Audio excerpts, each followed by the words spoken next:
हर हर महादेव। भगवान शिव और पार्वती की आप पर हमेशा कृपा बनी रहे। आपका दिन शुभ हो।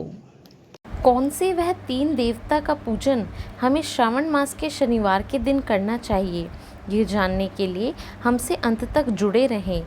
यदि आपने हमारे पहले अध्यायों को अभी तक नहीं सुना है तो पहले जाकर उन अध्यायों को सुनें।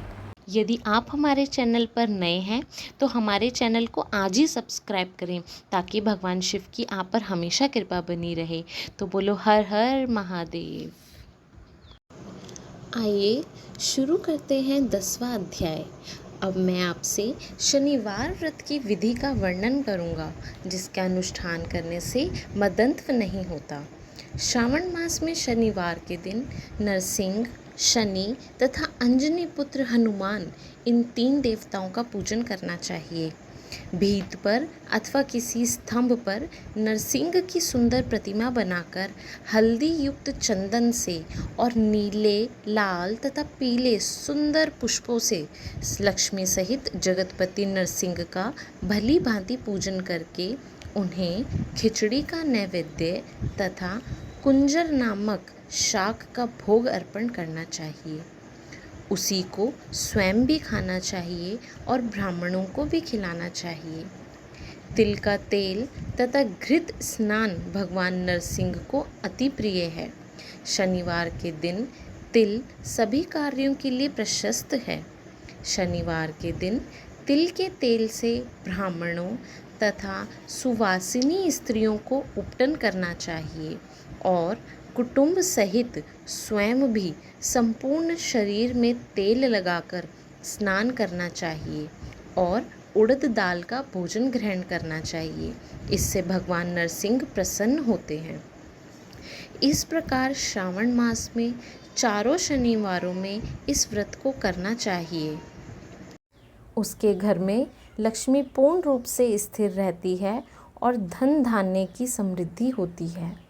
पुत्रहीन व्यक्ति पुत्र वाला हो जाता है और इस लोक में सुख भोग कर अंत में वैकुंठ प्राप्त करता है। नरसिंह की कृपा से मनुष्य की दिशाओं में व्याप्त रहने वाली उत्तम कीर्ति होती है। हे सौम्य, मैंने आपसे नरसिंह का यह उत्तम व्रत कहा। अब शनि की प्रसन्नता के लिए किए जाने वाले व्रत को सुनिए। एक लंगड़े ब्राह्मण और उसके अभाव में किसी ब्राह्मण के शरीर में तिल का तेल लगाकर उसे उष्ण जल से स्नान कराना चाहिए और श्रद्धा युक्त होकर नरसिंह के लिए बताए गए अन्न खिचड़ी को उसे खिलाना चाहिए। तत्पश्चात तेल, लोहा, काला तिल, काला उड़द, काला कंबल प्रदान करना चाहिए। इसके बाद व्रती ये कहे कि मैंने यह सब शनि की प्रसन्नता के लिए किया है। शनिदेव मुझ पर प्रसन्न हो। तदंतर तिल के तेल से शनि का अभिषेक करना चाहिए। उनके पूजन में तिल तथा उड़द के अक्षत प्रशस्त माने गए हैं।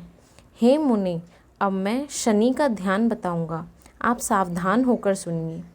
शनिश्चर कृष्ण वर्ण वाले हैं, मंद गति वाले हैं, काश्यप गोत्र वाले हैं, सौराष्ट्र देश में उत्पन्न हुए हैं, सूर्य के पुत्र हैं, वर प्रदान करने वाले हैं, दंड के समान आकार वाले मंडल में स्थित हैं, इंद्र नील मणि तुल्य कांति वाले हैं, हाथों में धनुष बाण त्रिशूल धारण किए हुए हैं, गिद्ध पर आरूढ़ हैं, यम इनके अधिदेवता हैं, ब्रह्मा इनके प्रत्यधि देवता हैं। ये कस्तूरी, अगुरु का गंध तथा गुगलू का धूप ग्रहण करते हैं। इन्हें खिचड़ी प्रिय है। इस प्रकार ध्यान की विधि कही गई है। इनके पूजन के लिए लोहमयी सुंदर प्रतिमा बनानी चाहिए।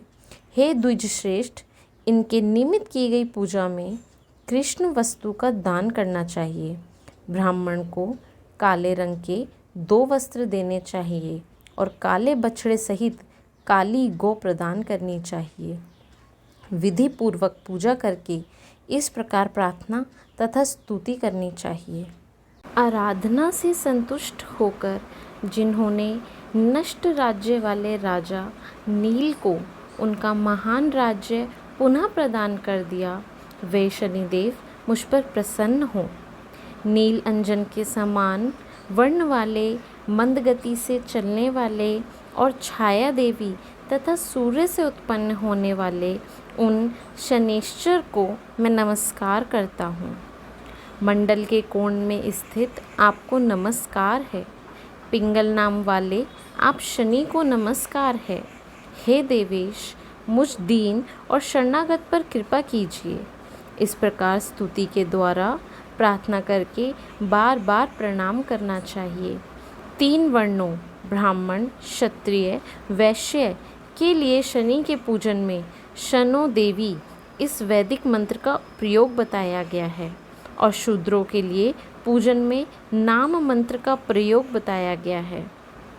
जो व्यक्ति दत्तचित होकर इस विधि से शनि देव का पूजन करेगा उसे स्वप्न में भी शनि का भय नहीं होगा।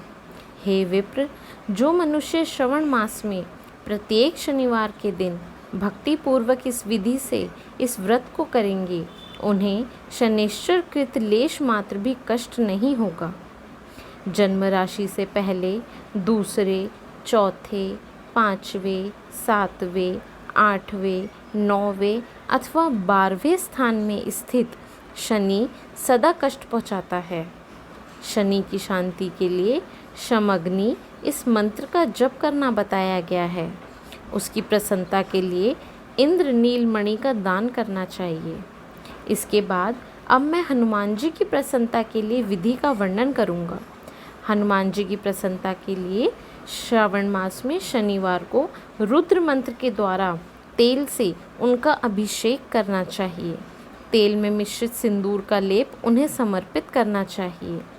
जपा कुसुम की मालाओं से, आक धतुर की मालाओं से, मंदार पुष्प की मालाओं से, बटक के नैवेद्य से तथा अन्य उपचारों से भी यथाविधि अपने वित्त सामर्थ्य के अनुसार श्रद्धा भक्ति से युक्त होकर अंजनी पुत्र हनुमान जी की पूजा करनी चाहिए। तत्पश्चात बुद्धिमान को चाहिए कि हनुमान जी की प्रसन्नता के लिए उन्हें 12 नामों का जप करें। हनुमान, अंजनी सून, वायुपुत्र, महाबल, रामेष्ट, फागुन सखा, पिंगाक्ष, अमित विक्रम, उद्धति क्रमण, सीता शोक विनाशक, लक्ष्मण प्राणदाता और दशग्रीव दर्पा ये 12 नाम हैं। जो मनुष्य प्रातःकाल उठकर इन 12 नामों को पढ़ता है उसका अमंगल नहीं होता और उसे सभी संपदा सुलभ हो जाती है। इस प्रकार श्रावण मास में शनिवार के दिन वायुपुत्र हनुमान जी की आराधना करके मनुष्य वज्रतुल्य शरीर वाला, निरोग और बलवान हो जाता है। अंजनी पुत्र की कृपा से वह कार्य करने में वेगवान तथा बुद्धि वैभव से युक्त हो जाता है। उसके शत्रु नष्ट हो जाते हैं, मित्रों की वृद्धि होती है और वह वीरशाली तथा कीर्तिमान हो जाता है। यदि साधक हनुमान जी के मंदिर में हनुमत कवच का पाठ करे तो वह अणिमा आदि 8 सिद्धियों का स्वामित्व प्राप्त कर लेता है और यक्ष, राक्षस तथा बेताल उसे देखने से ही कंपित तथा भयभीत होकर वेग पूर्वक 10 दिशाओं में भाग जाते हैं।